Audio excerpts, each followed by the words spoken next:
Hey, sports fans, this is Robert with WTP Sports Dudes here live on this Saturday morning for another edition of Saturday Sports Freestyling, where today we're going to be talking about Super Bowl 60 a little bit.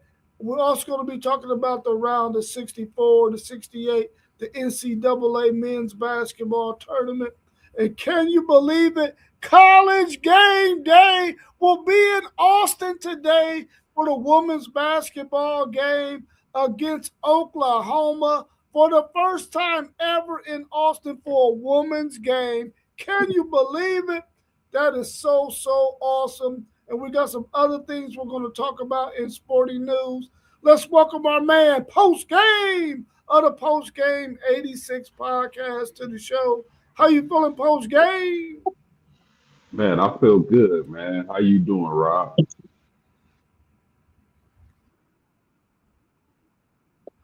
I'm good, bro. I'm good, man. Good to see you here this morning. We also got our man T1 of City League TV. T Wonderful in the house. How you feeling, bro? Feeling like $1 million, man. You know how we do. What it do. Yeah, for sure. I'm feeling like $1 million, even though it's cold as all get out outside. I still feel like $1 million. What's your thoughts on the fact that they're saying the rumor is that the Seattle Seahawks will be sold after the Super Bowl? What's your thoughts on that? Man, you going I got the Seahawks winning it. So you trying to tell me you gonna put the franchise up for sale after you win a Super Bowl? That's pretty that's pretty bold. Yeah, I guess they selling high. I mean, I guess what better time to sell your team coming off a Super Bowl win if they are in fact able to win the Super Bowl. Uh, I I guess it's gonna cost an arm and a leg.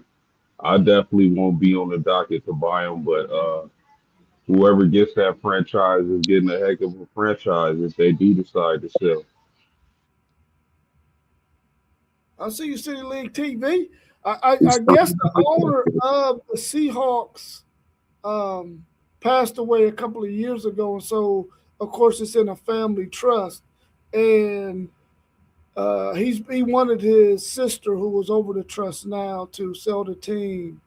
Uh, um, I guess a while ago, but I guess it just hasn't happened. They're also the owner of the Portland Trailblazers as well. So I mean, I guess if you're going to sell your team, it's best to sell them when they're on top. I guess you can get a couple of extra million or hundreds of million or even $1 billion for them. At this time, uh, maybe they might change their mind and keep it in the trust. But I guess this next question goes right in line with that. The same owner has the Portland Trailblazers, who passed away in 2018. It's reported that Mr. Allen wants the money from the sale of both teams donated to charity. What's your thoughts on that?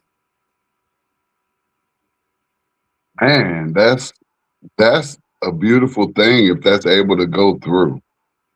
If it's able to go through, what better way to give your money out to some people who need it, and you want to hope that those charitable organizations over on that side is doing the right thing, because we do know that there are organizations out here that don't do the right thing by those charitable dollars, and those are going to be a whole lot of them. But that's really great, and I would just really hope that money is able to get into the hands of some people who really are going to help some other people. 100%. You know, somebody doing something like that, their heart got to be in the right place, got to be in the right space.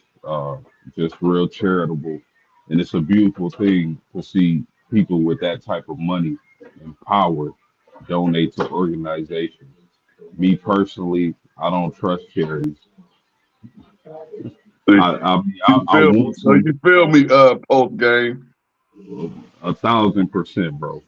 Because I never when I see these charities, man, and donate to this and donate to that, I've never seen any of those organizations affect my community. So I mean, it's hard for me to trust these charities, but you can only hope and pray that they're doing right by that type of money and doing the right thing and putting it back into the community and to people who need those funds. So I hope it's a good thing, but I mean, for a person like that to donate, that guy has to have a huge heart. Yeah, I mean, on the surface, it sounds like a really wonderful idea, but like you both said, you just never know what the charity is going to do with it. We got so much crookedness out here when it comes to dollars and cents that you just never know what's going to happen with that bread, man. A lot of times, charities are top heavy, where the administration gets most of the money and very few of the dollars actually go towards what the charity has been formed for. Um, but whatever they decide they want to do with their money is their business. Hopefully, like y'all said, it gets into the right people's hands and they do the right thing with that bread. But I think it's a wonderful ideal on the surface. Do you think if both of these teams get sold, that there's a possibility that they would move from Seattle and move from Portland? Huge possibility. That's a huge possibility, and but Seattle is such a Seattle is a great market. You know, it's a great market for that football, and that would be devastating if they were to take basketball. If they were to take that football team out of Seattle, as they've already done with basketball, and they would like to get another basketball team back in Seattle. So that actually will be devastating if a group came in and removed them out of Seattle. Yeah, I mean, I agree with TY. I don't I don't see the reason to move. Like, what other market would they be looking at to tap into? Like New York's already taken, Florida, California, even Las Vegas, some cities in the Midwest. I would like for them to keep Seattle in Seattle. So I wouldn't, if they sold, I wouldn't recommend them moving. I think Seattle is a great city for football, and that's team I just said. They need to get that supersonic franchise back up and running.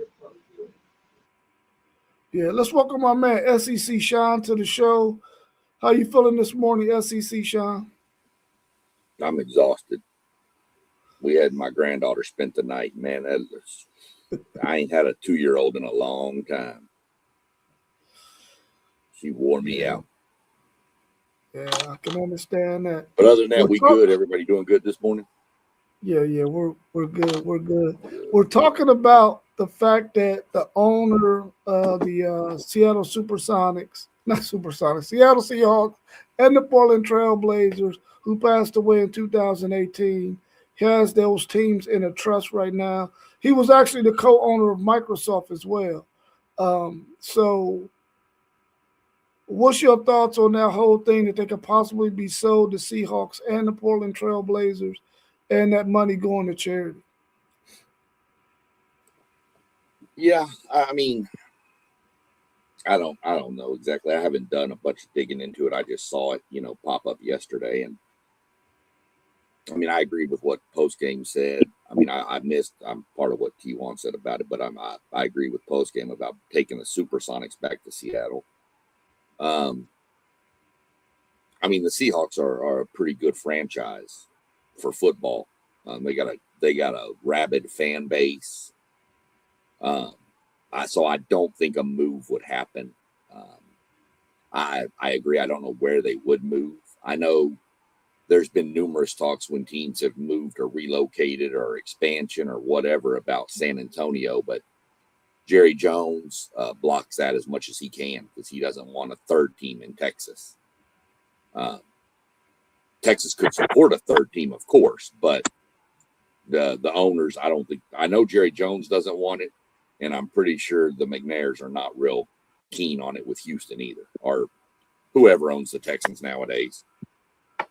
So, I mean, it is what it is. I mean, the owner passed away. Something's going to happen to the franchise, so sell it, let somebody take it over, keep it where it is, But both of those franchises, the Trailblazers, have a storied history in basketball too. So leave the two franchises alone. Just let somebody buy them that wants to keep them where they are.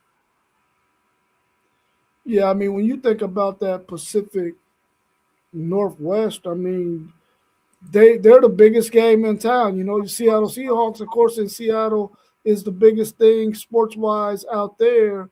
And then you have in Oregon, you got Portland, the Portland Trailblazers, the basketball team. Of course, you got nice colleges out there as well. I think it's a really, really smart move for them to stay in those areas.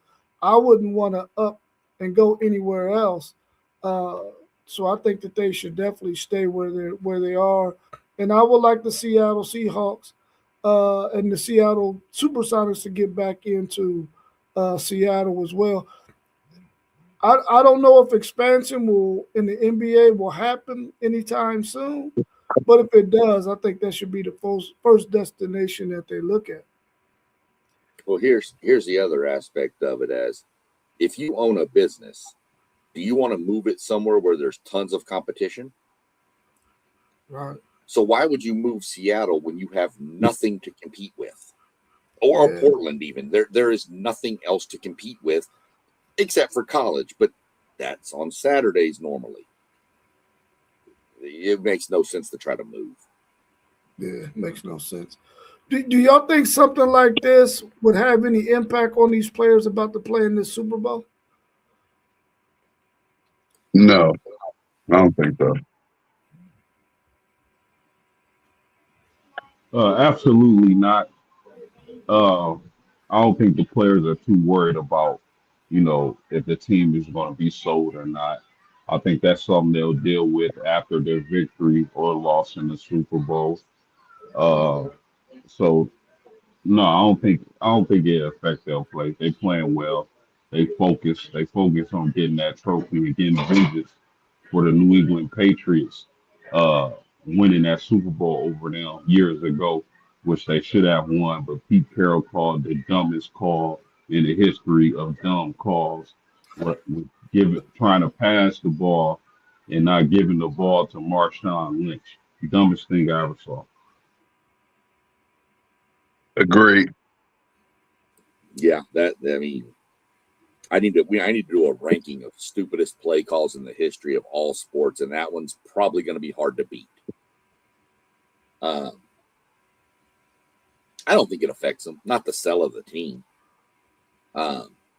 I actually think if they came out and said, we're going to sell it to, I'm just throwing a name out there, Mark Cuban, and he's going to move it to Indiana or Illinois or somewhere, I think the players, I think that would fuel them to win it for the city of Seattle. But I think they're going to be fueled up anyway to win it. And I don't think anything's going to come of this for moving. So I don't think this has any effect on them. I mean, how many times do players switch teams nowadays? Back in the day, this might have had something to, but I mean, how many times you see players jump teams and move around and do whatever they need to do? So I don't think it affects them. Yeah, let's welcome my man Mossberg of Level Up Sports 10 to the show. How you feeling this morning, Mossberg? I'm pretty good, pretty good. It's good to see everybody, man. City League TV, you see the shirt in the background, man. Just another long night into the morning working and got a little rest, man. And I was up a little late, but I had to get me a double cup of that coffee this morning. But feeling good, man, and just humbled, man, to be here and what we do and realizing, man, that just after watching SEC Sean's show yesterday, watching so much that City League T1 or Man of Many Hats did last week, watching what we do as a group, man, it's a blessing, man, to do what we do and just to continue to bring banger shows to the people each and every day. So I'm actually feeling great this morning, ready to get through this weekend amidst everything that goes on throughout the world, man. It's just, like I said, a blessing to be able to do what we do, man. Each and every day we do. Yeah, we're talking about the sale of the Portland Trail Blazers and the Seattle Seahawks, possibly by the owner that has that team in a trust right now, Mr. Allen, who was the co-owner of Microsoft. What do you think the sale of this team will have any impact on any of these players after the Super Bowl Um, or during the Super Bowl?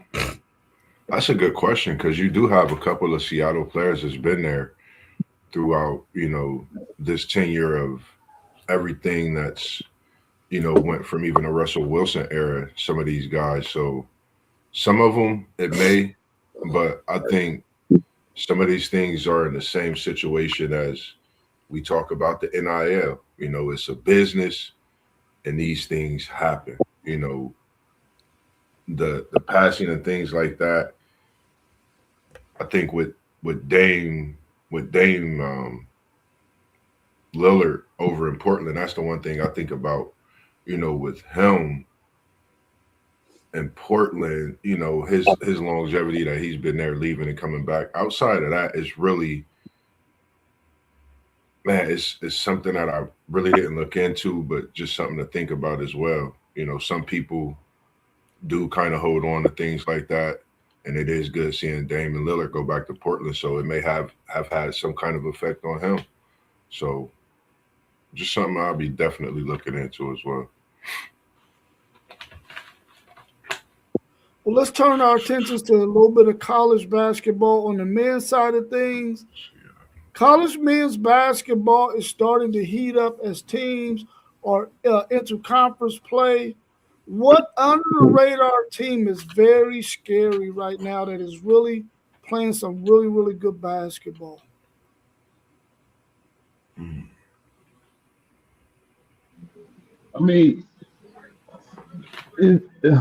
around March, there's always a few teams nobody saw coming that make some noise in the NCAA tournament, the big dance. You can look at a team like McNeese, Stephen F. Austin, teams like that that'll pop a couple of higher ranked seeds and make noise and destroy your bracket. But if I'm looking at an underrated or under the radar team, I could go with Gonzaga, but they're like top 10, so I don't think that would fit the category. Maybe a team like Texas Tech, Iowa State, BYU. We know that Big 12 is locked and loaded with great teams, seeing as though they got Arizona, Houston in that conference. But a team I would really look at is a BYU, Iowa State, Texas Tech, teams like that. I'm gonna go with a team that's, and kind of like off of what post game he said Gonzaga, and we know Gonzaga has been a top team in the country for a while now. But I'm a stay in the Big Ten, as y'all know. I love and appreciate the Big Ten. I'm gonna stay in the Big Ten and with a pretty highly ranked team. But this team has come out of nowhere, and that's Nebraska. So I want to I like Nebraska as somebody that's under the radar, not really respected for the rankings and their record right there, as far as once we get to thinking about the tournament. But we know Nebraska is not a basketball school, and just for them to be where they are right now, and in a tough conference like the Big Ten, that's a team that I think is flying up under the radar and not getting much respect at all as the Big Ten conference teams get, whether it's basketball or football. Yeah, I mean, I think Nebraska's getting a pretty good amount of respect. I do agree they were under the radar and not expected to do much. But, I mean, they're ranked in the top 10. I mean, granted they were undefeated and just lost, but it is crazy to see Nebraska doing that. So I'll agree with that under the radar. And I'd also agree with both y'all's comments about Gonzaga, for sure. Even though I will say this is kind of the a really good Gonzaga team that really you don't hear a lot about right now.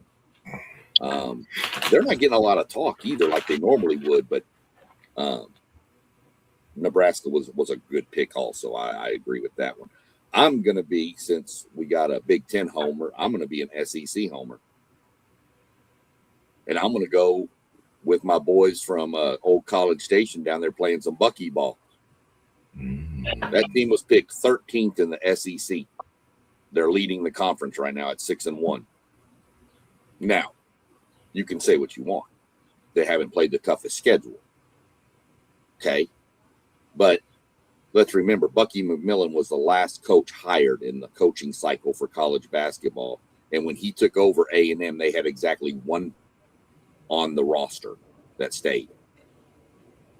He had to build an entire roster from the portal.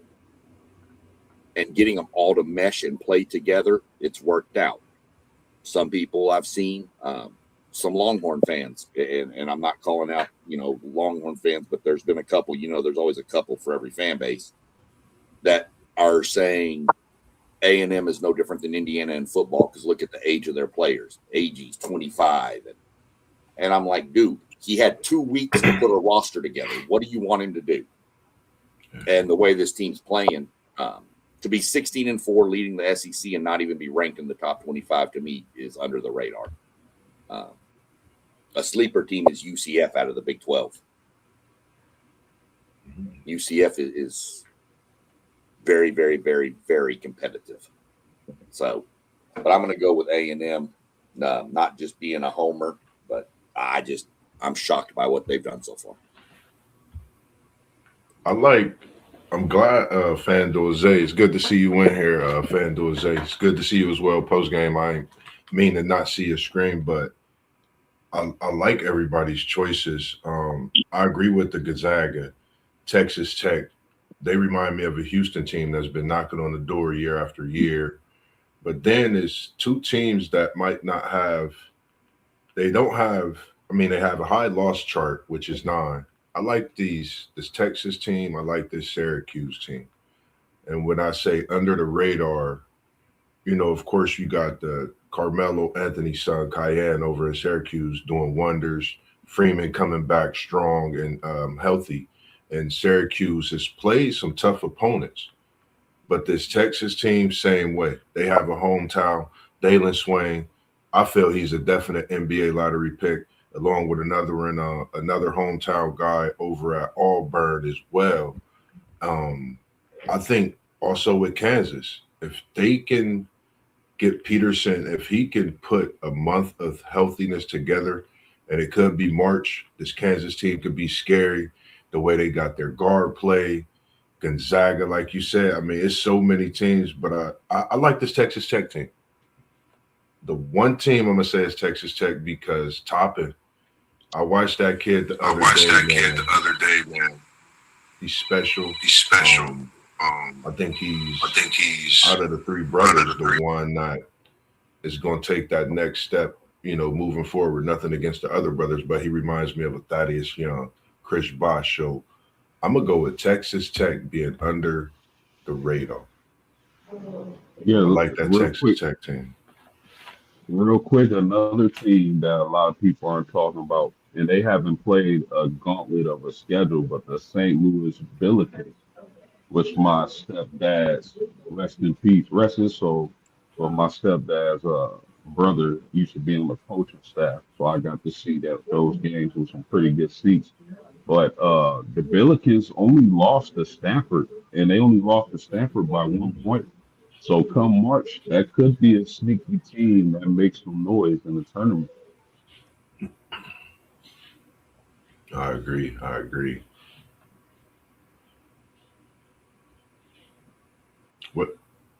What's your thoughts on Vandy?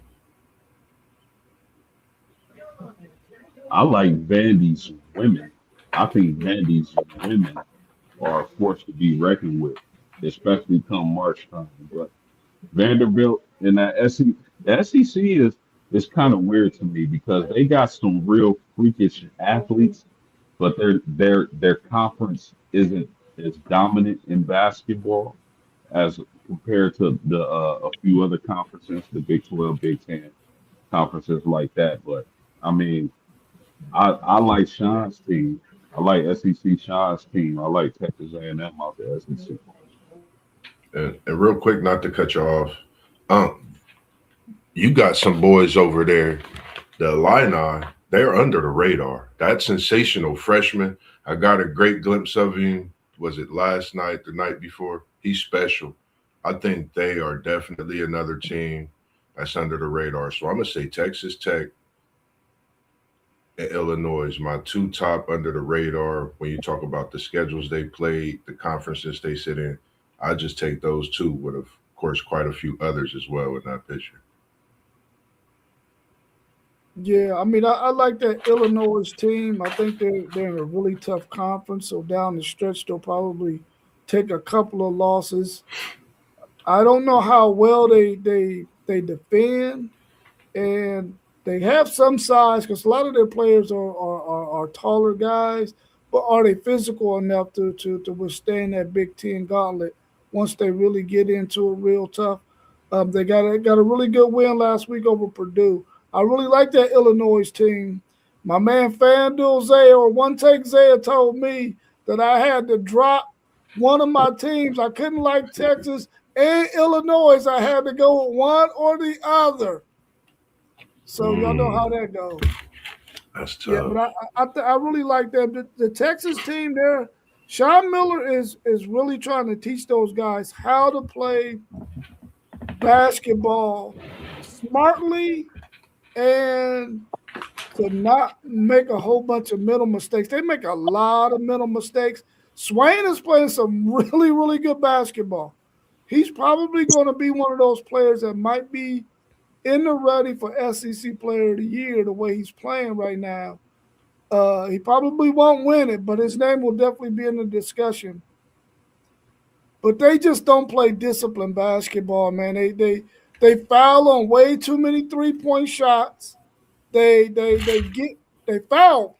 For one, they foul too much. They don't move their feet enough. And that's what's been killing them. They've been letting teams shoot 25 to 30 free throws a game, and you can't win that way when you're playing teams who can knock down free throws. So they're going to have to get that thing ironed out. I would like to see a team like Texas A&M who we seen what happened to them when their coach left and they bring a guy in and they don't have the players on their roster and he has to build that thing real quickly. And they're playing really, really good, disciplined basketball. They're playing fundamentally sound and they're playing really, really well in the SEC. Now they're going to meet some tougher teams down the stretch. We'll see how well they do there. Hey, Rob. Rob. Yeah. You know you are allowed to like two teams, right? Yeah. You know it's okay. You know it's okay, right? I just want you to know it's okay. Omar says it's okay. It's okay. You can like Illinois and Texas. Ain't nothing wrong with that. You're not gonna get in trouble for that. Yeah, no, you have to be able to like multiple teams. If not, Moss would not be allowed in any sports conversation because he got about 97 teams he's been mentioning. Man. Listen, Florida State college football, New York Yankees in baseball. I just switched from Big Blue Nation because AJ the Bantam. We'll get to that soon enough in the conversation. Big Blue Nation, that's Kentucky, buddy. Kentucky. I said I switched from Big Blue Nation because of AJ the Bantam. Yeah, I'm over in Birmingham Young right now, man. Chilling. Hey, and y'all know why it's okay to like multiple teams because you're a fan of the sport. Of course, everybody knows I'm Notre Dame. That's my team. That's home base. But because I respect the game of basketball, I like these Big Ten teams: Michigan, Illinois, Nebraska, Michigan State. That Michigan State-Michigan game last night was an absolute 100% banger. And Michigan and Michigan State, Illinois, those teams, they got to be dealt with come March. Through that. I mean, football can be a little more iffy to like multiple teams because, whatever. But in basketball, there's like 360 teams that play. Mm-hmm. I mean, if you're a fan of just one team and one team only, and you never watch unless they're playing, then what is the, there's off weeks, there's off days. A&M was off on this week in the midweek. I still watched some games. I watched, a few SEC games. I watched some of the Michigan games, some of when they were playing the other night. And you spot on. I'm telling you, there's a kid on that Kansas team that I support. I follow Kansas too because there's a kid named Jabari McDowell on that team. Came from Manville High School, so that's why. But like, I'm an A&M guy. I'm through and through, just like post game. I'm A&M through and through. But there's other schools I watch. I've still since the '90s, and you can guess where this is going. I've been always a fan of Loyola Marymount. Oh yeah. I still watch to see what they're doing. I watch Stephen F. Austin. Just I like good ball. So yeah, I think a lot of times you might fall in love with players and where they're at, and so you follow them, and so you root for them and things like that. Because I liked Illinois and the DePaul Blue Demons at the same time way back in the '80s when they had Dallas Comachis, Rod Strickland, Mark Aguirre, all those guys were coming through DePaul at the time. But then, of course, Illinois had Kenny Battle, Kendall Gill, and all those guys. And I liked it. I really didn't even know Texas men's basketball team even existed because I never seen them on TV ever. And then one night I see them in the tournament when they had Terrence Rancher, left-handed three-point shooting guy. And I was like, what? They got a freaking team? But I always seen the women's team. I never seen the guys' team. So I thought they never had a team. But it all came down to me rooting for them in Illinois in the end, especially once what's the name went away, Joey Myers and his dad. Once they stopped coaching at DePaul, then that sort of fizzled out. But it's a lot of times you just follow on a player that you really, really like, and you fall in love with the team that he's playing for. You don't necessarily make that your team. You just want to see them do well. Well, and nowadays you might have to, if you follow a player, you might have to like 7 teams because he might be on 7 different teams before he's done. Exactly. Right. Yeah, that's a fact. The way it's going nowadays, that is definitely a fact. Do y'all think that the top teams will dominate the NCAA tournament this year, or are we going to see somebody like a Stephen F. Austin or somebody of that caliber creep up in there and make it to the Sweet 16 or the Elite 8?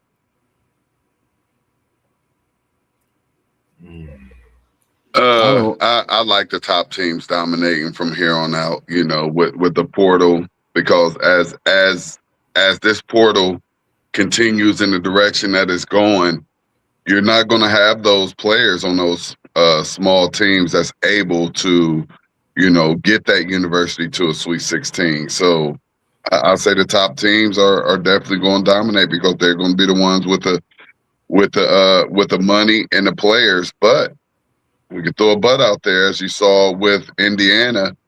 You can have a team full of old guys that's not as well known as that Duke Blue Devil team, and that's where you can get an upset of one of those top teams.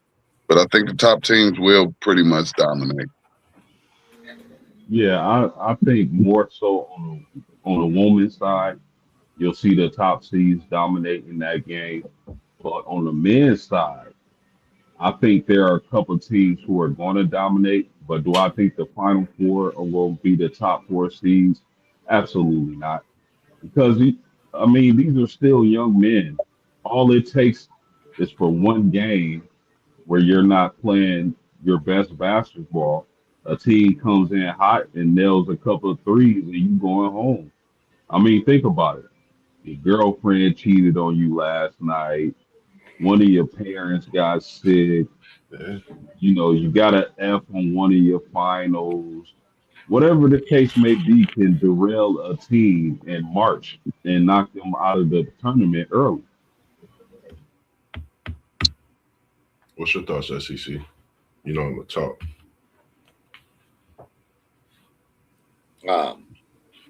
Yeah, I was trying to keep updates out of North Carolina right now. Sorry.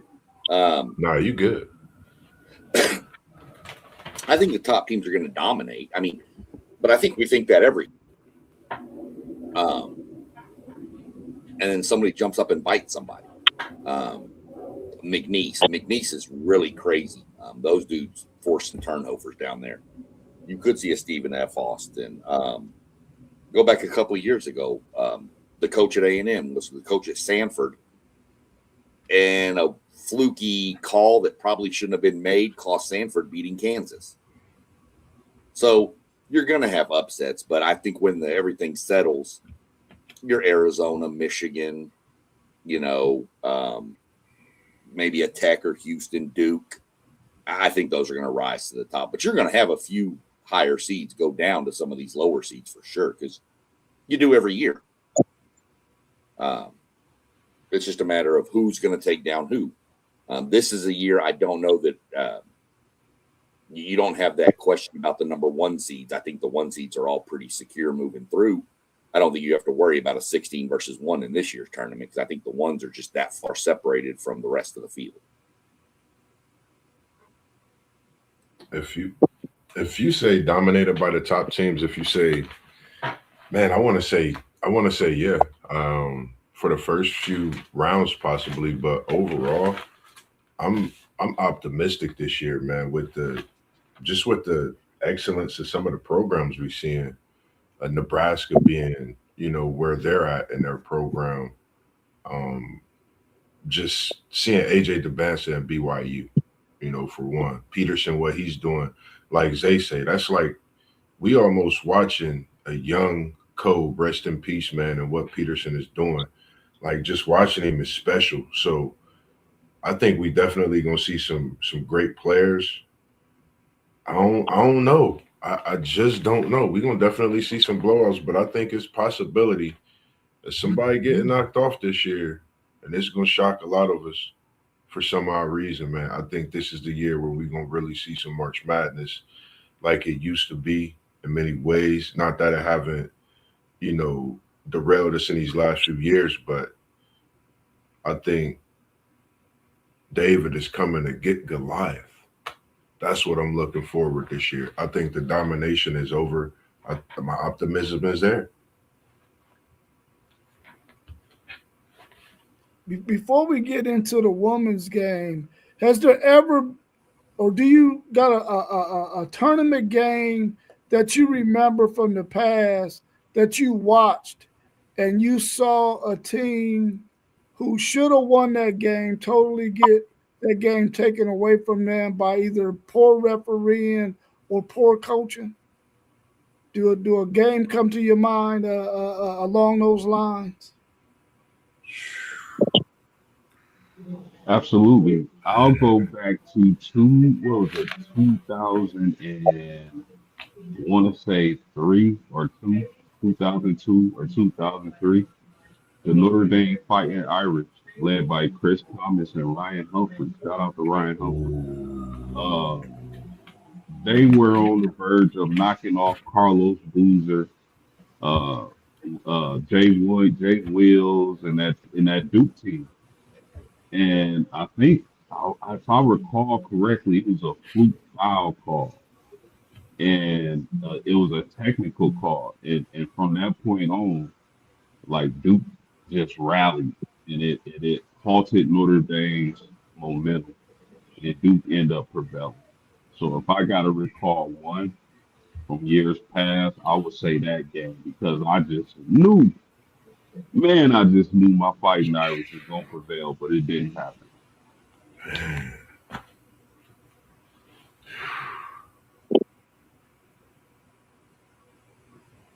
Man.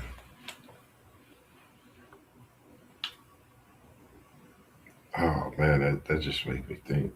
You can go ahead. I'm still thinking. This is a long line of March Madness basketball. Anyone T1 City League TV? Say that again. Anyone for you that you can recall with a play or just No, an I don't. ending? I'm excuse my silence for that, but I didn't want to get into that one because you all know how I already feel about the sports world today and the officials. So I have to stay out of that.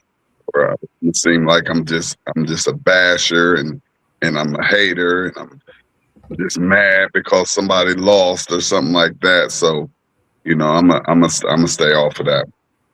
I'm gonna jump on you, T1, with this one. I ain't jumping on you. I'm coming in with you, and I'm gonna join.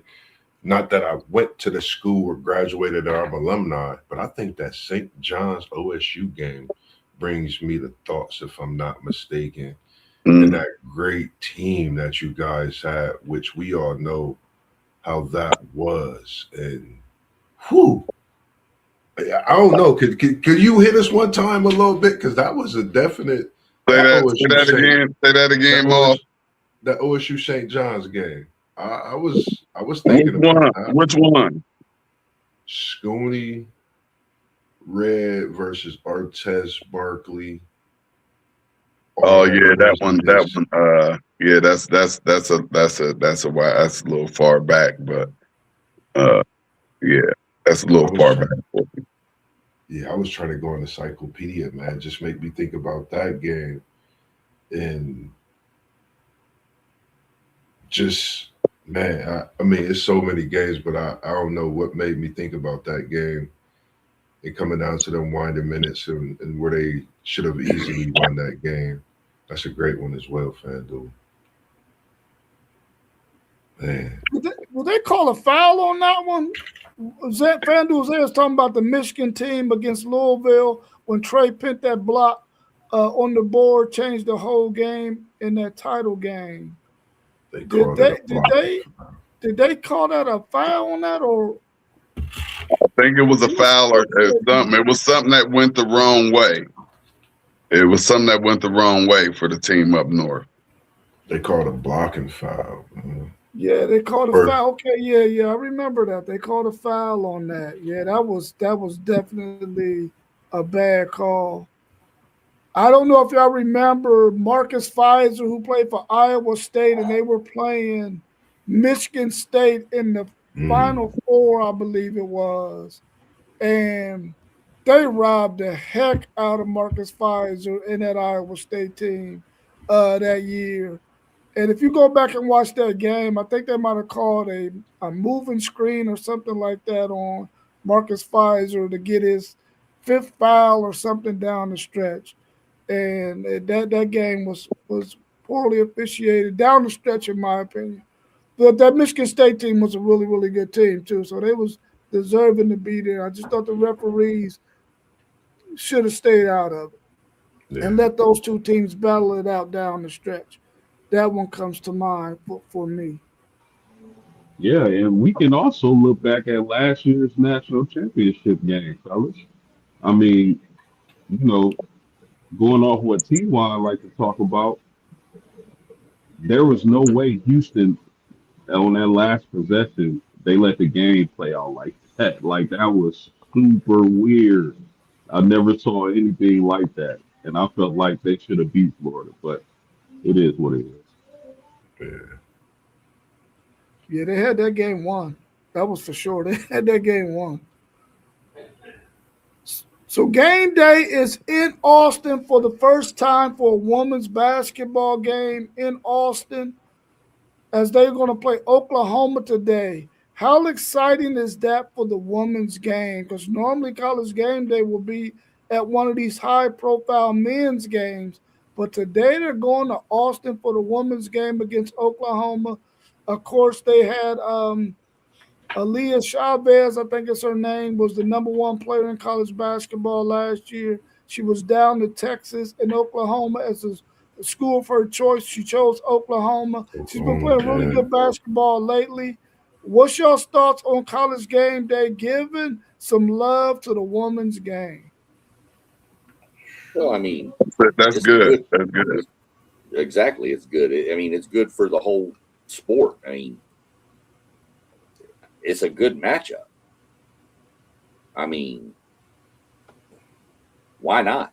We need you need to give some love to other stuff besides just going to Duke, North Carolina every dang week.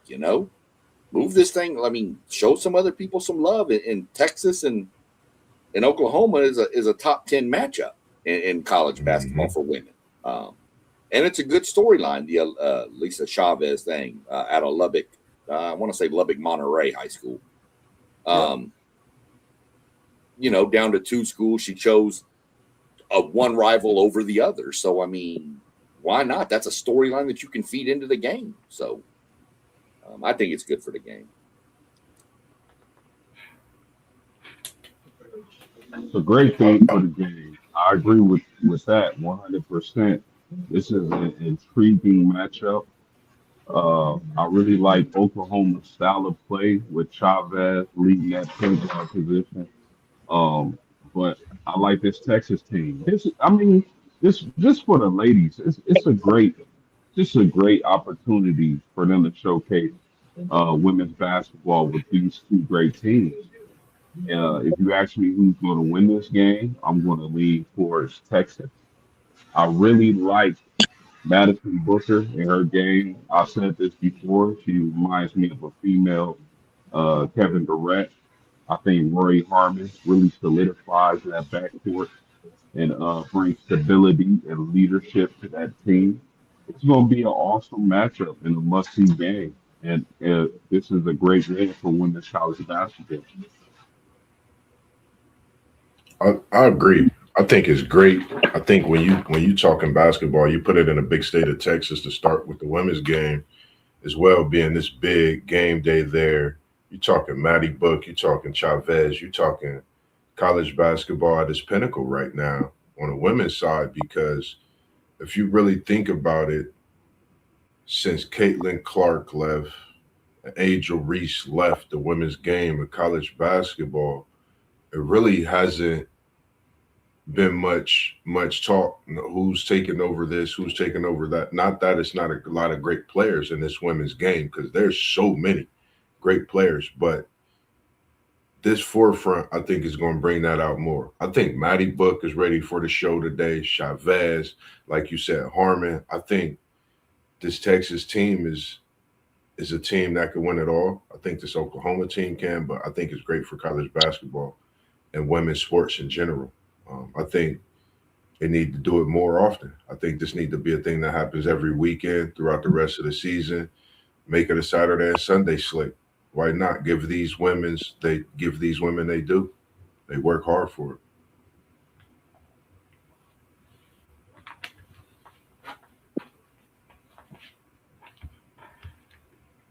Would you actually? I got a question for you on this City League TV. Come on with it. With the way you step out and do what you do when we go out, when we in the chat and you hitting us up and you saying you here, you there. I've noticed you step into the women's side of the volleyball. Now, if you were able, if we said City League TV, what women's event, what women's sport would you love? And that bowling we seen as well last week with the kids. And what would you like to bring, how they're bringing this women's basketball on a game day? If game day came to City League TV, what sport on the women's side would you say, let's do this, to kind of, kick off that women's angle? It would be volleyball. It will be volleyball, because I've seen the rise in the skill level of these young ladies on the volleyball court. My daughter played volleyball when she was in high school, which was 2 years ago. So I actually got to watch 3 years of girls' high school volleyball. And these young ladies have taken this volleyball game to a whole nother level. When I was watching it 5.5 years ago, there was a lot of, I would call it amateur volleyballism going on. But now when I go out to games, and if you go to City League TV on YouTube and look up one of those volleyball games, these girls are getting down. I mean, man, bump, set, spike. It's real deal. It's next level. We got young ladies getting up off the floor and spiking that ball with some power. So, and then you have a school like Briggs, and Briggs, really, they're on the west side of Columbus, and they're not in the runnings for anything. Their talent level is not that of a Columbus City team and what you would expect from such a large group of students. But Briggs girls volleyball, it definitely will be a Briggs game, and it will be Briggs going against somebody else that's good, so that they will actually be able to see a real live competitive volleyball game in the city. Cool, good. And FanDuel Zay, he said track and field doesn't get much attention, much recognition, but it's very exciting. I totally agree with you, FanDuel Zay. I myself been watching a lot of one of the most forgotten on the women's side of the track. If anybody haven't been keeping up or watch Sha'Carri Richardson, man, I've watched her just continue to burn them track meets, meet after meet, man, and it's just special to see just women's sports, period. But like you say, man, seeing women out there run, I've had conversations with Jasmine Holiday and having conversations with her and seeing how her work ethic is and what she do, having the injuries. And women are strong athletes. That's something, as us men, we don't really see because we don't talk or we don't sit next to them and know what they do when it comes to working out. So I'm glad you mentioned that, Zay. Yeah, I like that volleyball track. I do agree. I'd say those two probably would be something great to kick off here in the city. Well, I mean, think about it while you're talking about that with him, with what would he cover with City League and all that. Did anybody watch any college volleyball this year? I'm a fan of Marcus. 10 years ago, did you watch any college volleyball? Women's No. college volleyball? I into it, but I wouldn't really watch it like I've watched it recently. Right. I mean, the growth of volleyball is exploded. Big. Women's basketball has always been the topic of, the leading that or like a gymnastics or something was always the women's sport that got all the notification. But now volleyball's hitting the forefront. Softball, let me tell you what, that's some competitive softball in these colleges, man. Yeah. I know for sure down in that SEC when you got A&M, Texas, Oklahoma, Alabama, they're all ranked, Florida, so and track and field. Track and field is a sport that I feel, even on the women's side up here, doesn't get the recognition. But go look at some track and field meets out of Texas, and they're covered by all the locals. All the news stations are out there watching track and field, women's and men's both. It's huge. DeSoto High School is one of the most phenomenal female track programs in the world. That school puts out some brother. They're good.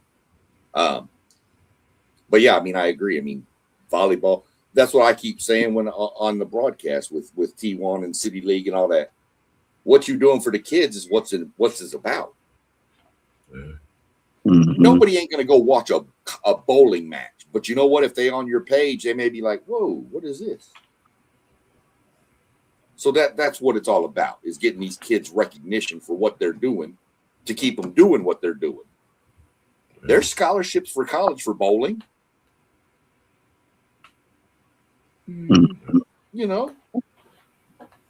Columbus Fury, man. WTP Sports Dude, City League TV, Level Up Sports 10, SEC Sean, One Take Zay, Postgame 86, Parlay Po of Blissburg. We would love to get some tickets to some of those games to bring the kids, to get them involved in some of the things and growth and learn something from what you professionals do in your world to just bring something out there. Because I know we have that Columbus Fury team, that women's volleyball team here. So just, getting it out there, we'd love to be a part of anything, having you on and just showing the kids around if we could do any of that, man. Definitely tap in with us for sure. Yeah, I think when you're a sports head like we are, man, we can find excitement in every sport, Any man. Because sport. I'm quite sure we can sit down and watch just about any sport there is and find the excitement in it. When you talk about volleyball and how it has grown, the women's basketball game, how it has grown. Track and field used to be big time years ago. Now we're starting to make a comeback, A man. comeback. And I Yeah. think the games and sports like that, softball, basketball, you name it, man, whatever the sport may be. I've watched every sport imaginable that's out there, and I like it and I enjoy it. Now, it's not as exciting probably as me wanting to watch a football game, but I think we all, as sports heads, we love every sport that's out there, man, and we find the excitement in the competition in all of them. Real quick. Oh, go ahead, SEC. My TV the other day, I was flipping channels. This is a couple months ago when there was kind of a dead spot for sports. I'm flipping channels, man. And the next thing you know, my wife's like, "What in the world are you watching?" It was pillow fighting on ESPN. I said, "I don't know, but I can't change the damn channel. I can't. I was stuck." Everything after it now, man. I was watching. It's funny you say that. I was watching the other. I'm trying to think of what day it is. The other day I was watching this. I don't know what it was or what it's called. It was like they was rolling. It reminded me of a shuffleboard, but they was rolling it like bowling. Oh, it was crazy, and I'm watching this whole match, and I'm locked in, and I'm like, I can't wait till it come on again because it's like they it's like bowling shuffleboard. I don't know what it's called, but it was sweet. Showed a lot of skill, patient, and I'm like, you never know what sport and what people do to get great at their sport. It's crazy. Yeah, I mean, one take Zay said he'll never understand pickleball. I'm telling you right now, pickleball, your hand-eye coordination with pickleball has got to be superior, bro, because smaller court and that ball is coming. It's coming, bro. Your hand-eye coordination got to be amazing to play that pickleball sport. And it's growing phenomenally right now, man. People are really picking up on pickleball, and it's becoming one of the fastest growing sports for people to play and get some exercise doing it. Man, y'all freestyling for real. But Rob, since Texas is your team, like, what are your thoughts on game day being at the Oklahoma Texas game? When you look at what Vic Schaefer has done with that women's basketball team, man, we know years ago Texas was really, really good. Then they were down for a couple of decades, man. And to see what Vic Schaefer has done with that program in the last 4 years, being able right now they got the #1 recruiting class. I think it is phenomenal for a school like Texas to be under that spotlight with college game day there. I think it's unbelievable for them to be able to be there for that game. And the fact that it has a storyline behind it with two-story programs in Oklahoma and Texas, rivals, Aaliyah Chavez deciding to go to Oklahoma over Texas, basically because of the style of play that Oklahoma plays. It fits her style of play a lot better than Texas does, even though I think Texas should have been a better option for in terms of winning, maybe possibly winning a national title, because I think Texas has a little bit better squad than they do.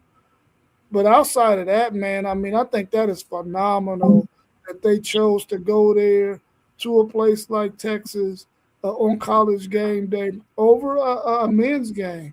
I think that's really, really powerful for women's basketball.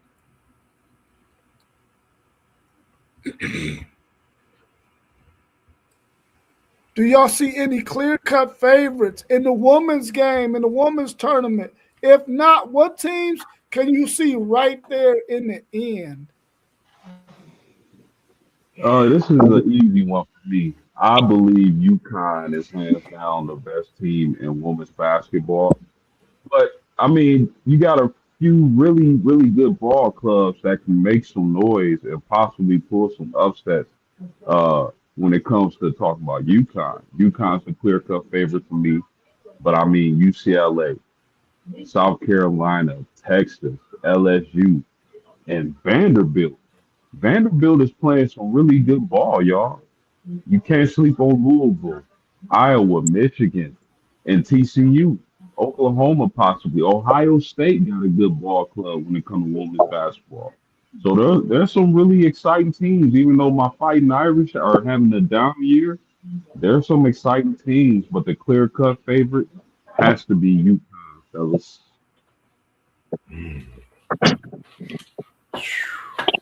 I don't know if Gino and Dom battling for really the GOAT conversation all over in this era right now. But I think UConn, South Carolina are my two favorites. I think both of them. I've been watching South Carolina lately.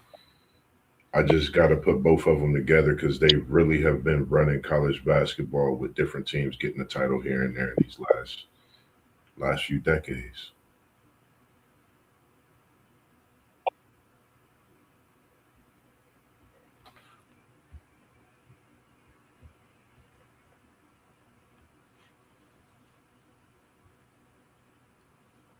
Anybody else? Yeah, I've been talking to Zay. I've been talking to Zay in the chat. We talking about random crazy ass sports over here now. He's talking about chess boxing. I'm talking about Gels marble racing. It's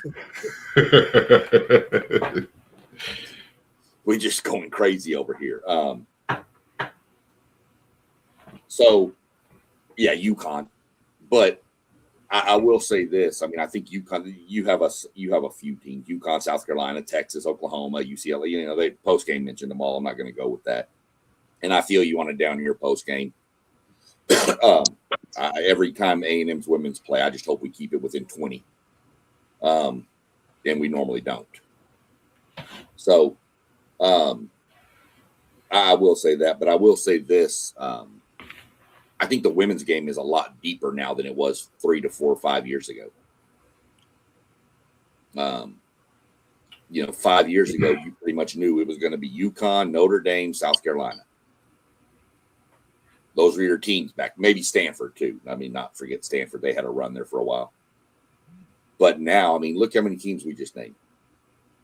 Through LSU in there, Oklahoma, Texas is back in there, UCLA, Michigan, Ohio State has a really good women's program. So, I mean, It's just a lot deeper nowadays to where you can't just say all the number one seeds. Used to be you fill out a women's bracket, you put all the number one seeds in the Final Four. Can't do that no more. So that's what I think is good for it, for the women's game.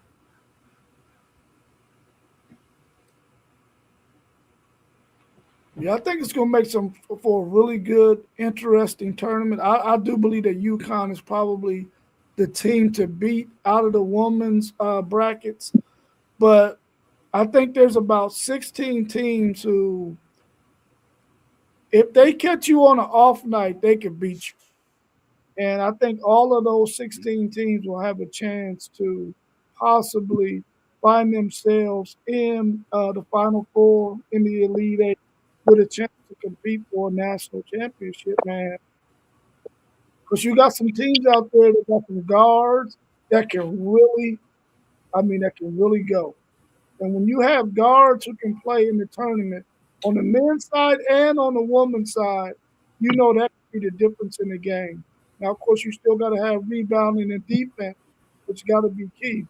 But I really do believe that there's about 16 teams that if they could catch lightning in a bottle during this tournament, they could possibly dethrone some of those top teams that we named during that tournament run. Van Duze said, UConn crushed our women's team. I miss Juju, though. Yeah, I think we all really, really miss Juju because we were looking forward to what she was going to do in her junior year after seeing what she did up until the point she got injured. I wish that we could get another year with her, and we may possibly get that because of the fact that the WNBA isn't paying the astronomical amount of money, so she can make a lot more money No, playing. thank you. Say it again. No. I was talking to house cleaning. Oh, okay. So he working. Sorry, y'all. I'm homeless, man. And since I got to put that out there, shout out to my pastor, man. When y'all heard my phone ring, that was my pastor, and he was reaching out to me, asking me if I needed anything, if I needed any help. So much appreciated, and thankful to God. I told him I don't need any financial help. I'm okay. I'm able to take care of myself and sleep in a bed comfortably every day, every night. So big shout out to my pastor, Sherwin Armstead at True Love Ministries, Minnesota Avenue off of Cleveland up north, y'all. Big shout out. Yeah. Yes, sir. Good Yes, sir. dude. Yes, Sherman's sir. a good dude, man. Good dude. Yes, sir. Yes, sir. Yeah, so I would like to see Juju get back to USC next year and skip out on going to the WNBA. But I kind of want to see her on that stage too. But when it comes to that money, man, I think she's going to make a lot more at the college game for one more year than she would next year if she was to go to the WNBA. Yeah, they make way more. They make way more money than a WNBA player. So they should never go to the WNBA a year early. They got to suck every penny, every dime that they can get up out of this NIL. So that they're winning. They're winning. You better do your 4, your 5 years, how many ever you got, because once you get to the WNBA, you're going to take a pay decrease. And it's going to be a huge decrease. It ain't even a small decrease. You don't get nowhere near $1 million. So, yeah, you better stay. This is a quick question for just athletics in general, college athletics, real quick. And just kind of something that I just thought of this question with what you were going on there, T1. Do you feel like, especially some of the more obscure sports, like, I mean, not obscure, but like women's basketball where they don't pay, where the pro leagues don't pay what the men's leagues pay or whatever. You feel like you might see some people put their money aside and just hold on to it, try to get a little more financial stable while in college, and then just never just kind of chill for the rest of it? Not even go pro. Look, a lot of them won't go pro. Right. A lot of them's not going to have that opportunity to go to the WNBA. Of course, they all will have the opportunity to go overseas, and actually, the money is better overseas than it is in the WNBA. So, I could definitely see some of these young ladies taking the smart, educated move, put that money to the side, let it grow a little bit, make a little bit of money up off of it, go to college, enjoy being a college student athlete, enjoy the fruits of your labor, and even being able to have a little bit of fun while you're in college and not struggling. And then after you get done with college, whatever you're going to school for, and that's your major, hop into it and create your own job, create your own money, and live your life happily ever after. That's what I would do if I had no way of that. I'm really not going to the NFL or the NBA. I'm putting that money aside, and once I exit college, I'm going to get me some land, and I'm a build 50 condos on it, and I'm chilling. I'm chilling. Like I say, you give me some money, baby, it's gonna be hard for me to lose it, and it ain't gonna do nothing but grow. I hope some of these young athletes had the same mindset.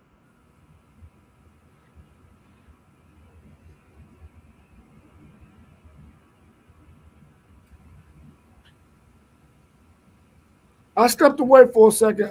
SEC Sean, what was your question again? Oh, I was just saying, some of these kids in college that are making millions, like the superstar ones that we know would go pro or whatever. Like I was talking with the NBA, like T1 was saying how they're going to take a pay cut to go to the WNBA.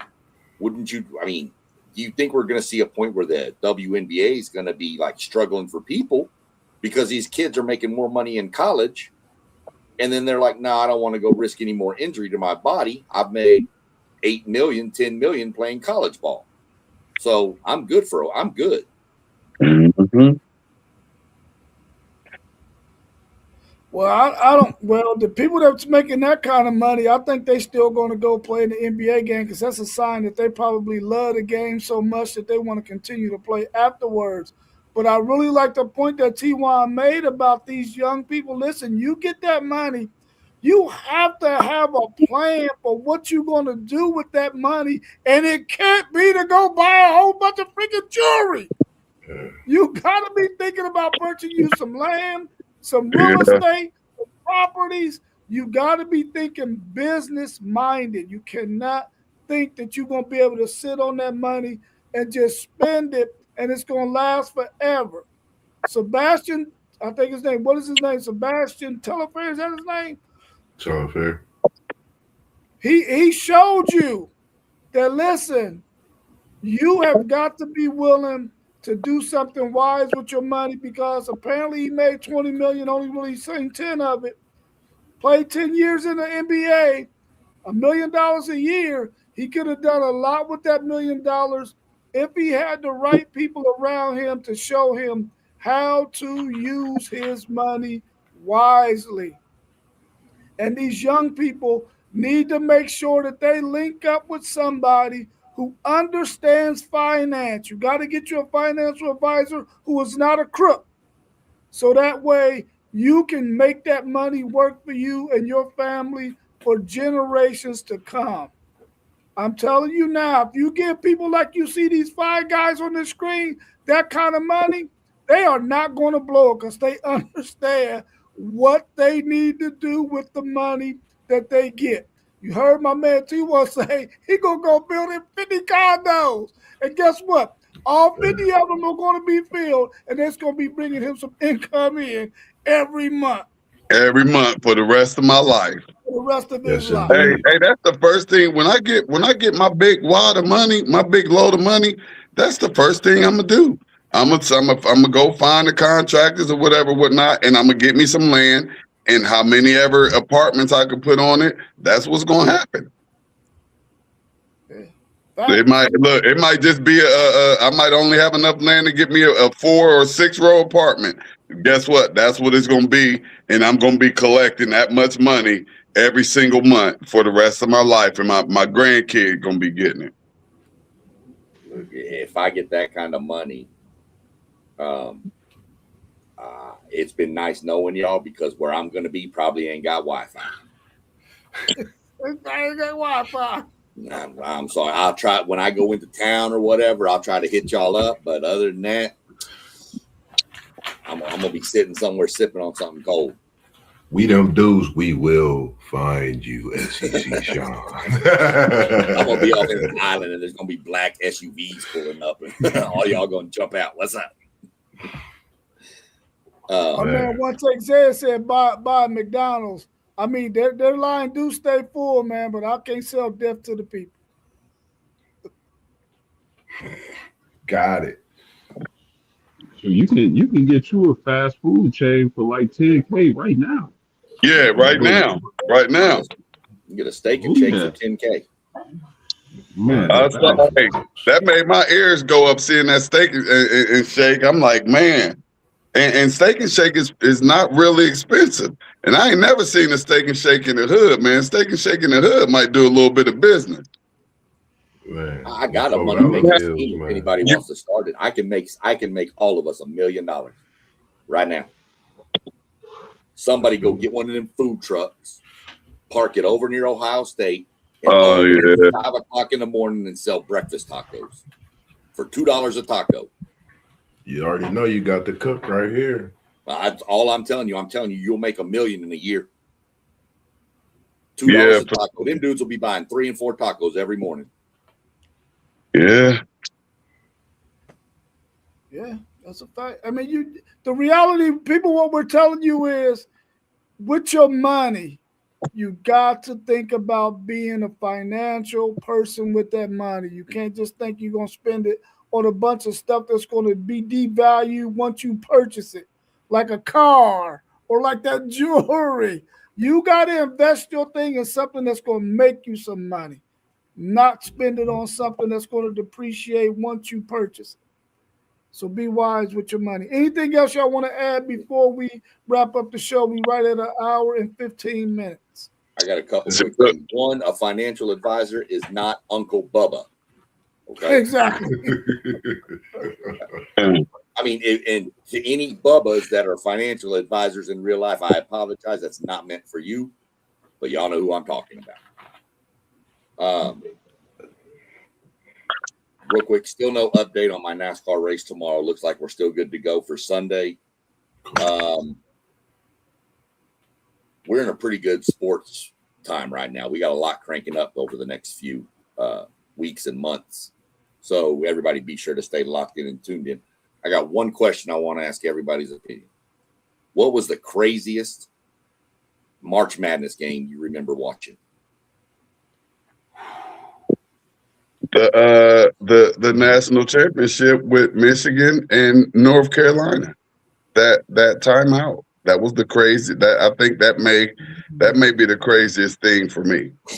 Because I'm not, of course, I'm all OSU, but that Fab Five was special, and it was the Big Ten, so I was rooting for them, and that timeout will stick in my head forever. Chris Webber, that was dumb.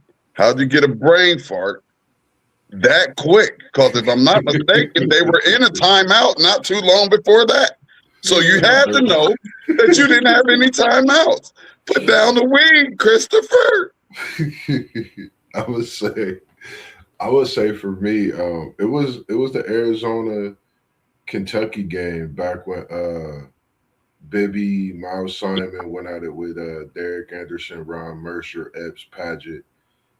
That was the game for me. I actually cried. I was a Kentucky fan. That was a barn burner of a game, man. Like that was a back and forth game. That's the one I remember. Like solely watching. Waking up, being ready for it was that game for me.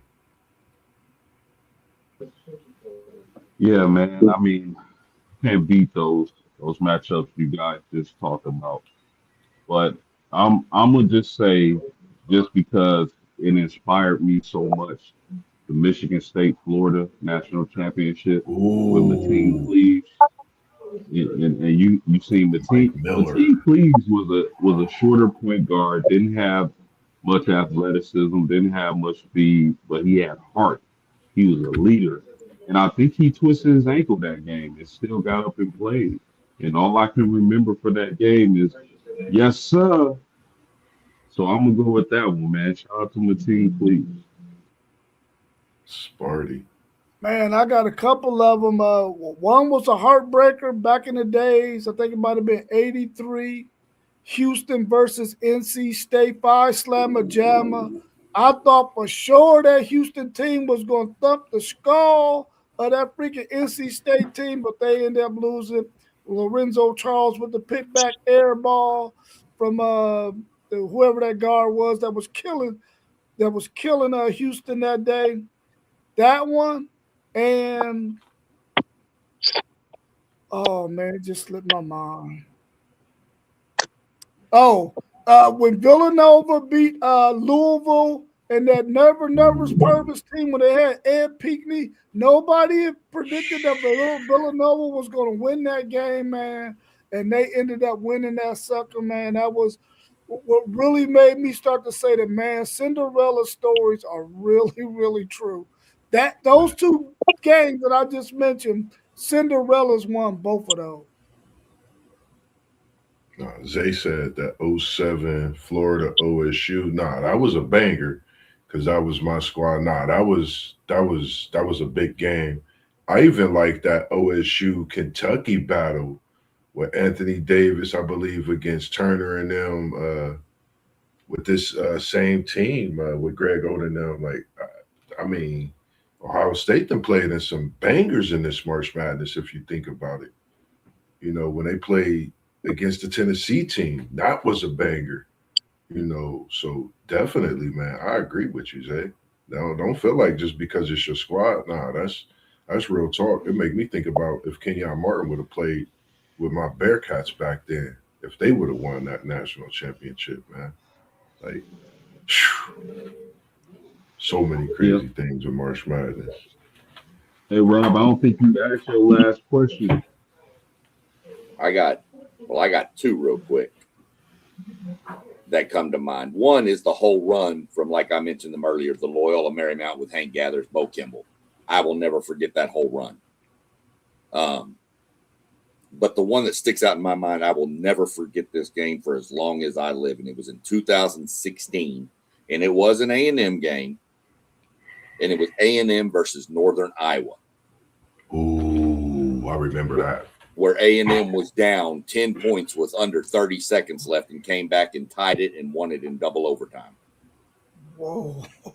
Crazy. Go watch the highlights of that. That is one of the most insane comebacks. I actually think it was 13 points with like 58 seconds left. If I'm not mistaken, Northern Iowa had that big, they had that like big 7-footer, like 6'11" cat.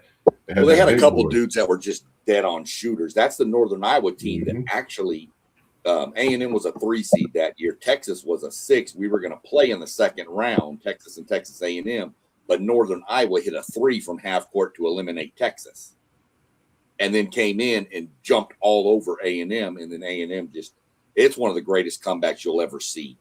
Just watch the pure emotion of that game.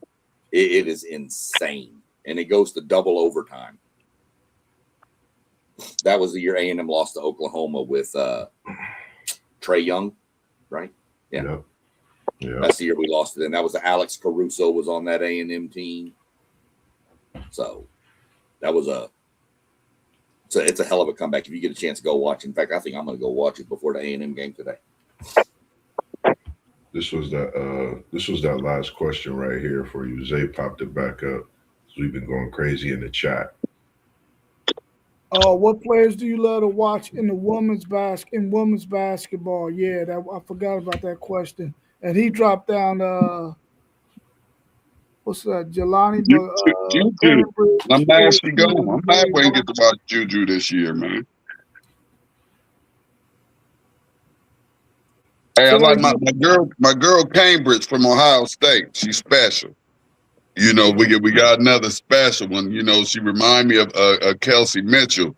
Very special. She's a scorer. She's a pure baller. Straight out of the seat bus over there on James Road, off of James Road at Afrocentric High School.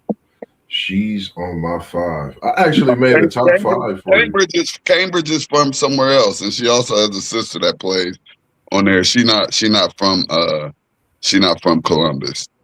Jelani? Oh, okay. I put Jelani. I got her down. I got her as my point guard. I put Jelani down as the one. I got Kaiomi McMiller. She transferred. She over at Penn State in the Big Ten this year. I got Mila Holloway, Maddie Buck, and Azzy Fudd. Those 3, you can put them however you want, 3, 4, 5. That's the 5 I got. I like these college players, what they bring. I mean, you could really pick and choose. You got post games girl over in ND. I mean, it's so much talent on this women's side of basketball. You really, any 5 you go with, it's gonna be like you having a battle, a banger. It's like a Saturday game day as we about to see with this Texas Oklahoma today, man. So it's definitely good to see this women's basketball moving on up, and we're not talking about Georgia Wheezy, but the game has definitely changed, and it definitely need to get a lot more, publicity when it comes to these game days, man. Hey, they got another great name down there, Barry Wallace. Her and my daughter actually played on the same AAU team from the 5th grade on up to like about want to say like probably about the 9th grade, and that whole squad, everybody went off to college. And I must say, Barry is, I have to say, I'm a little surprised that she's doing this good. But as I've said, watch this girl who is now a young lady since like the 5th grade, and her father, big props to Chris, her father had trained that young lady well. So she came in with all of the skills. She has all of the skills. She's a 6-footer that can do it all. She can handle the ball. She can pass the ball. She can rebound. She can defend. She is so solid, and I'm so impressed how she stepped onto the Big Ten scene as a freshman last year and just straight went to work as she's been doing, at the high school level. And, she was a McDonald's All-American, so big kudos to Barry Wallace, man, alum of Pick Central, alum of Team Knockdown, alum of, she got next on them AAU circuits.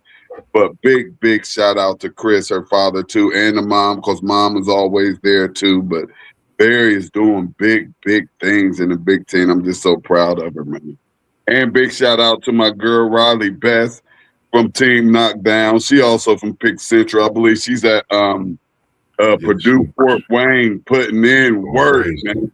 Yeah, them Knockdown girls is putting in work. And y'all know my daughter was at Allen, Cam and Grant. She went to Afrocentric. She's at Dayton. So like I said, that AAU squad that they had, man, this squad was they were dope, man. They were dope. I wish they could have stayed with it all the way into their senior year and seen what they could have did against some girls, because their top six went off to school to play ball. And I'm glad you mentioned that about Bess. One of her coaches, one of her AAU coaches, he's over at Gahanna. I've been talking to him. He played at my alma mater, Tremaine Hobson. Not to cut you off, Moss. My fault. No, you fault. Good. I gotta give big props out to my man Ron Best too. That's Riley's dad. Another father, man. just like me and Chris, that was just out there giving it to their daughters, man. So big shout out to my man Ron Best as well, Coach Best, my guy. Yeah, man. Shout out to all no matter where you coaching at, City League, OCC. I know, he works specifically with City League, but we show love all throughout the state of Ohio, and even more love to the world when we seeing some of our own that we grew up with coaching respectably on these sidelines, man. So shout out to you, whether you in our home state, in the City League, in the OCC. If you out of state, we got a lot of people that's coaching throughout, the city and states that we know personally. So we just want to say right here, man, we appreciate what you do. Hats off to the parents, grandparents, everyone supporting their kids and their grandparents' dreams, all the support systems, man. We appreciate y'all as well, for sure. Hey, y'all, real quick. Y'all know we was out of school this week. So that means next week they are about to be going ham crazy on the games. There's gonna be games every single day. I need somebody. It gotta be more than one game streaming live this week coming up, man. I need somebody to at least one or two of these games that we can have. We can have two of these babies going live. Y'all can just go onto the Facebook account and just go live from there. My apps is tripping right now, so. But yeah, y'all can. Oh no! Oh, hold up. When's the first? Tomorrow. We on for punishment tomorrow, baby. It's the first of the month. We on punishment tomorrow, man. Y'all know City League was on punishment. We couldn't go live on City League. It just had to be YouTube. Yeah. So we off punishment come tomorrow, man. Look at God, man. Hey, that was a rough few weeks, dog, because that's where most of our viewers come from Facebook. But they had us on punishment, man, and boy, that punishment almost hurt as bad as the punishments I got put on when I was in the terrace. Oh, yeah. Dude, this hurt. This one hurt, man. This one hurt. Only this one didn't leave no scars or nothing, but this one right here, it hurt. But y'all, it's gonna be some bangers. We got City League Championship game implication games on the line. You know what I mean? So definitely gonna be in the building. Like I know for sure they got to reschedule. They had Walnut Ridge and Afro last week. You're supposed to have Walnut Ridge and Afro on Tuesday, and then you had Walnut Ridge and South on Friday, with South looking to upset Ridge. So the Ridge cannot go to the city championship. So it's some huge games going on, man. Implications in the so city. yeah, man. Anybody that can get out, we need to turn up, y'all. Because if y'all been paying attention, like this city league thing that I've created, now we done went over into the into the behavior health and after school program side of it, and. Man, when I tell you this stuff is going to be so huge. And I appreciate y'all, Moss. I appreciate you for, when you're able to stick your nose out there, you get down and dirty with it. But y'all, this stuff it's next level. It's futuristic, and it's just so dope. And just shout out real quick to my City League Young Scholars Foundation. We've been out of work for the past week, and it has allowed me to do so much work for that, and I've created an all-star board. It's amazing. Just picked up and Rob, I appreciate you for joining that board when I reached out to you, but just got our latest and probably our final board member, Professor Dr. Harris at The Ohio State University. She believes in this program that we have going on, and this program is huge. I couldn't even imagine. I couldn't have imagined even this board that I put together. I couldn't imagine this a few months ago. I couldn't imagine it being this dynamic and this powerful, man. But it's just the way that it's going, and it's moving, and it's moving very, very quickly. So. By next year, man, this City League thing on both levels is going to be crazy. It's already in place, and it ain't even going to be next year. It's going to be this year. This is the year, and it's going crazy. I'm free. I'll be free Wednesday through Wednesday on out because my schedule is good. So probably Wednesday, Thursday, and Friday. If you can get the other one, we'll figure out. When they come out, I'll get the schedules and the bangers, and we'll figure it out, and we're gonna turn it up. But people gotta remember, City League TV been out here since COVID, since 2020, and it's just things don't happen overnight. For some people, they do, But when you're trying to perfect something and you have something great, it takes a little bit of time. That's the grind, man. That's the grind of it all. I'm gonna end with I got a trivia question real quick. We're gonna end. I'm gonna try to get a trivia question for every show. Is it one of your funny ones? I need one of you because I don't know if I tuned in too late. You ain't open us up with one of them good ones, Sean. You know what? I'm gonna use my good stories and my good stuff for Sunday shows. Okay, there we go. I'm real good quick, with that. SEC Sean. Can I tell the viewers something before you hit your trivia? Because it's good. Nah, they got a Cash App offer. You met your quota for the number of words. Quota don't stop me from talking. Go ahead. Nah, it's just gonna be a Cash App offer. If it come in the comment section, if it's FanDuel's there or not, we're gonna have them put their Cash App in and just be waiting for what comes in to be sent to you. Me and Unc I was just chatting it up with him about it yesterday. I'm glad you popped up with the trivia. So if the answer come up or whoever answers it, drop your Cash App. It's gonna come something to you. Something's coming. So and don't be trying to Google this either. Just be straight. If you don't know it, you don't know it. Somebody in here is gonna know this answer. The only Division I men's basketball team to never win a March Madness game. Oh, SEC Sean. This is good. And they were mentioned in this podcast. Are they in a Power 5 school? Power 4 school? Yes. Loyola Marymount. No. Loyola Marymount won games. Vandy. Nope. You're going to freak when you find out who it is. They're 0-8 all time in the tournament. Oh, my goodness. It's crazy. It's a good one. Now you're going to, just so you can help us out and we can get to it a little quicker. What conference? I'm gonna let Rob try to answer real quick first. Oh, okay. Man, I have no answer for you. Big Ten. Illinois. Big Ten. Nebraska. Yep. That was actually going to be my first. That was actually going to be my first guess because I think I may have heard that during the telecast of that game earlier this week. Yep. They the only Division I school to never win a March Madness game. Yeah, that'll change this year. We hope.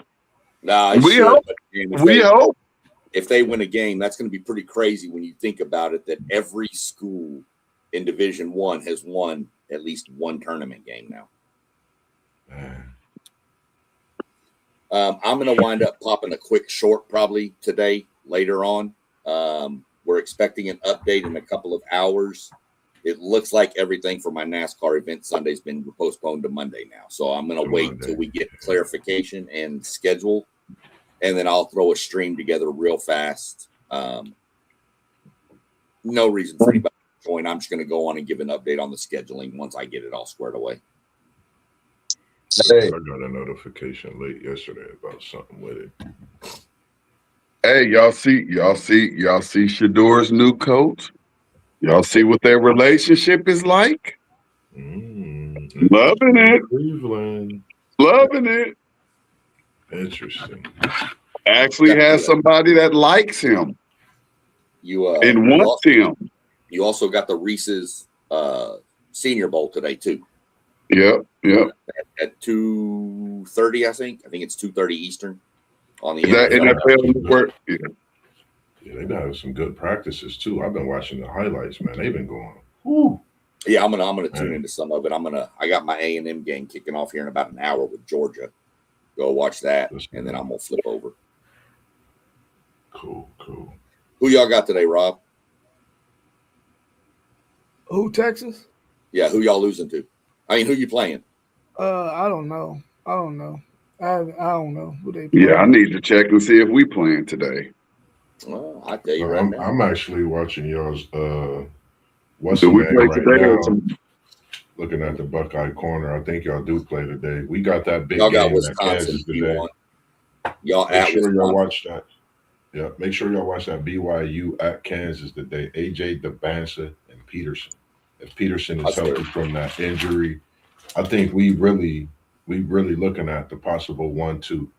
Either way, you talking about AJ and Darren Peterson. I mean, the way they played against each other in high school, you talking. I think Darren Peterson had, I think, like maybe 50 or 60 in that game. AJ had 40. They turned up that game was crazy. So I'm looking for it to be just as many fireworks in this game.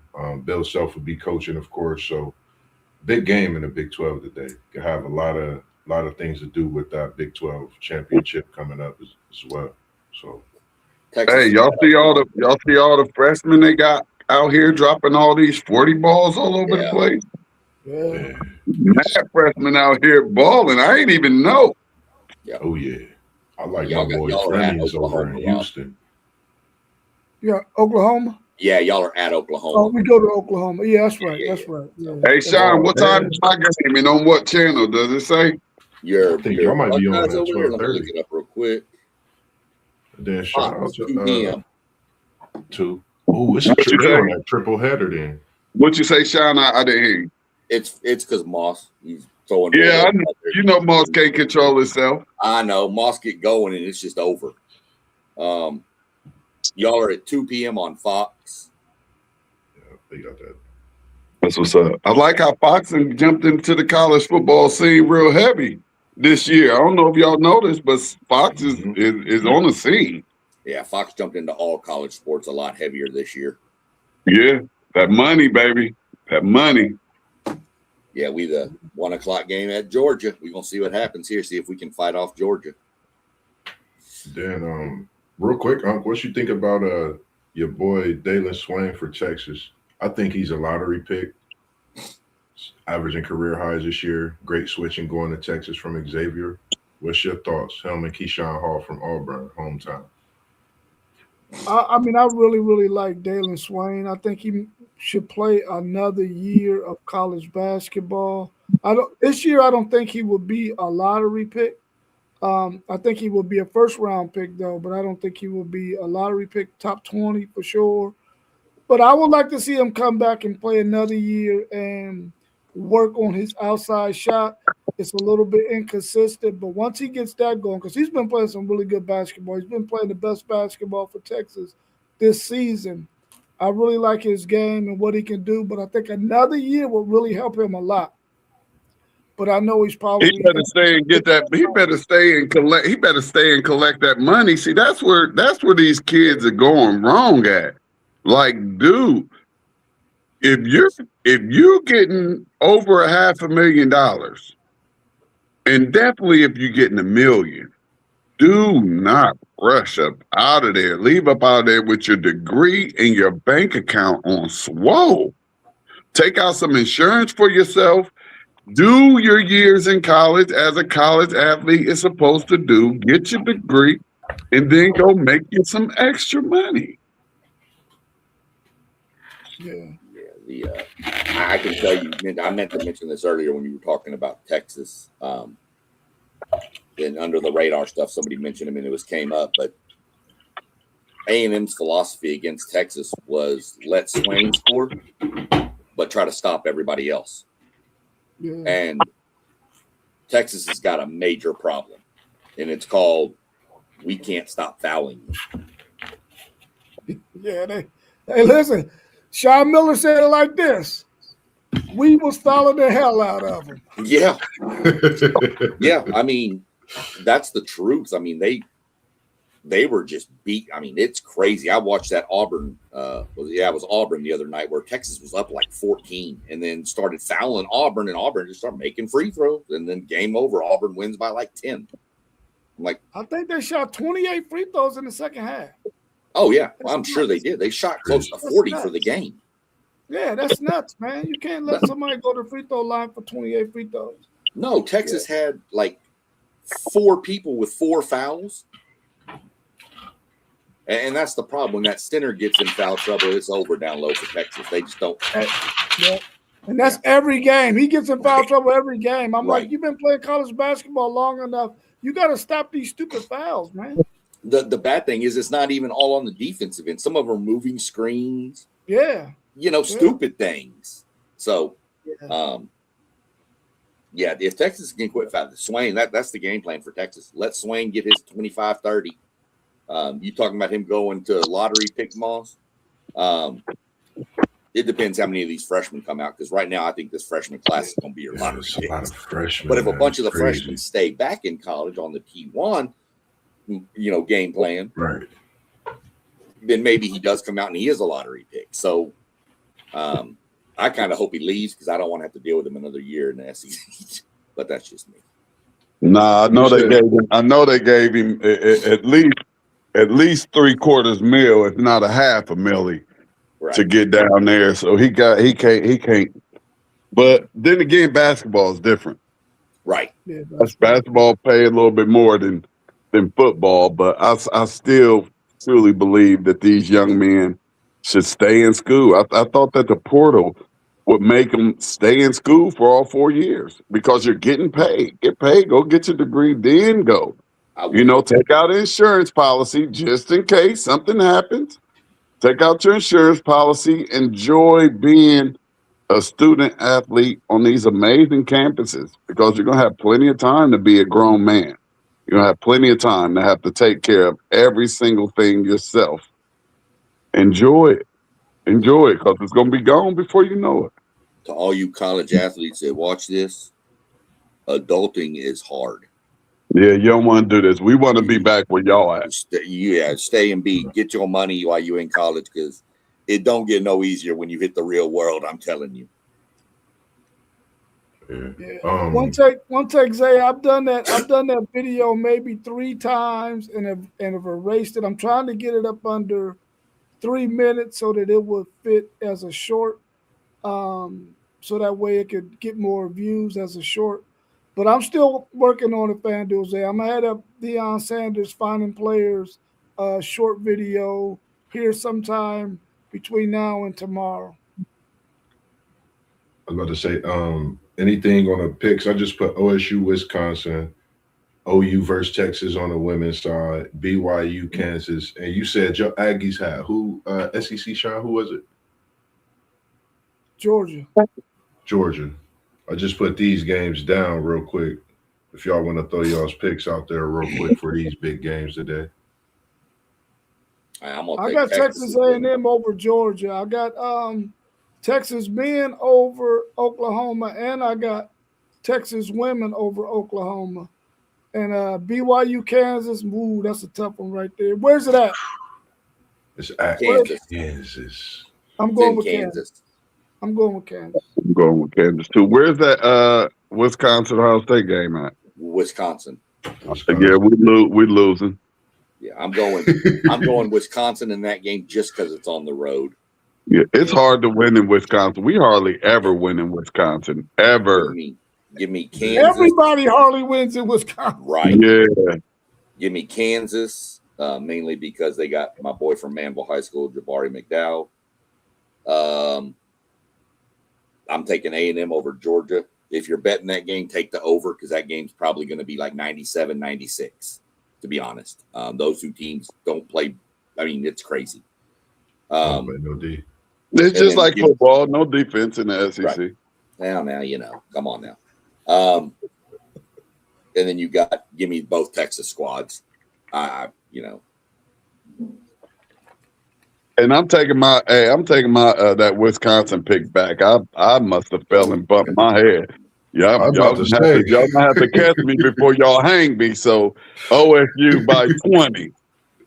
Ooh, I like it. I'm a double back with you, man. I'm gonna go with your Bucks, man. I seen them live last weekend. My dad took me to that UCLA game, man. It was a good one. First one. I seen Mobley, Royal, and Thornton, that triple-headed monster go off for some big buckets. I got OSU in that one. I'm going Texas both ways, men's and women's. You know I'm AJ. We going into the Self Dome and defeating the Kansas Jayhawks today. And then I'm going to take Georgia. They've been losing some tough games, but I think this game Saturday at home, I think they need this win. So that's the reason I'm going to take Georgia, just solely on them being at home. If it was at A&M, I would honestly go with A&M. But with them being at home, that's the only reason I'm taking them. Other than that, that's just some picks I threw out there for us today. Zay, you could throw yours in there or just text me, bro. Feel good. Just text me the picks as well. Yeah, I'm gonna throw live. Like I said, I'll go live here in a little bit. I know we're creeping on 2. We need to get out of here, but once I get some updates, we'll go live. Y'all enjoy the basketball. It's a good day. Enjoy some college football. The last college football game really of the year.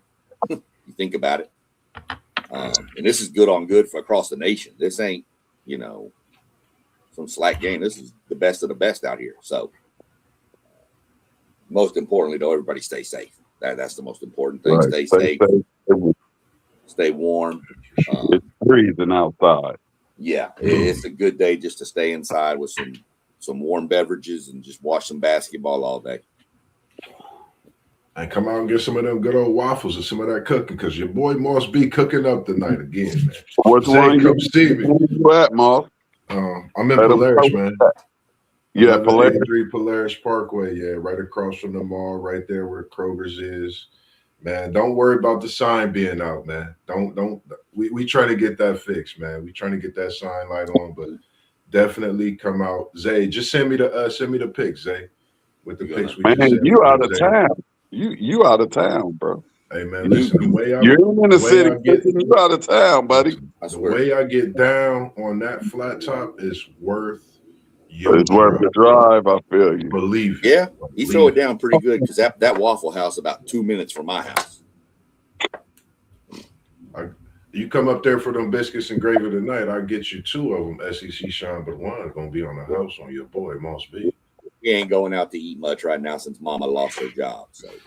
Oh, okay. I got you. Respectfully. We spent a little. We trying to sit back on some, Hey, nothing wrong with saving a little bit for later, man. Yeah. I make sure my granddaughter has what she needs.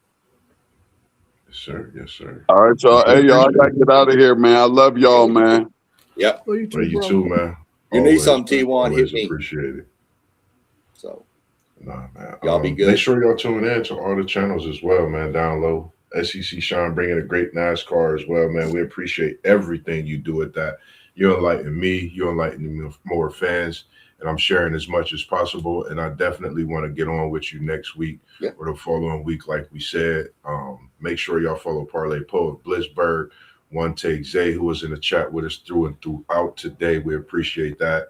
Post Game 86, City League TV, and the man that put us all together up top, man. That's Unc, as we call him. Mr. Brown, WTP for life, man. We appreciate it all. And I'm Mossberg, Level Up Sports 10. Like, subscribe, everything you see.